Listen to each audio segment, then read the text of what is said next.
कर्पूरगौरं करुणावतारं संसारसारं भुजगेन्द्रहारं सदा वसन्तं हृदयारविन्दे भवं भवानी सहितं नमामि।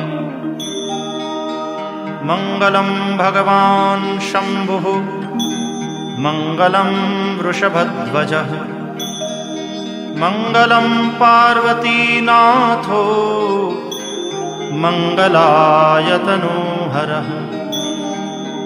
सर्वमङ्गलमाङ्गल्ये शिवे सर्वार्थसाधिके शरण्ये त्र्यम्बके गौरी नारायणि नमोऽस्तुते।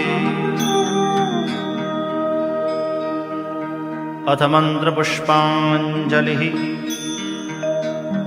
ॐ जग्नेन जग्नमयजन्त देवास्तानि धर्माणि प्रथमान्यासन् तेहनाकं महिमानः सचन्त यत्र पूर्वे साध्याः सन्ति देवाः।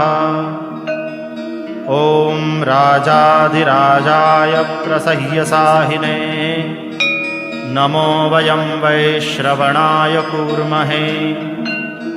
समे कामान् कामकामाय मह्यं कामेश्वरो वैश्रवणो ददातु। कुबेराय वैश्रवणाय महाराजाय नमः। ॐ स्वस्ति साम्राज्यं भोज्यं स्वाराज्यं वैराज्यं पारमेष्ठ्यं राज्यं महाराज्यमाधिपत्यमयं समन्तपर्यायी स्यात् सार्वभौमः सार्वायुष आन्तादापरार्धात्।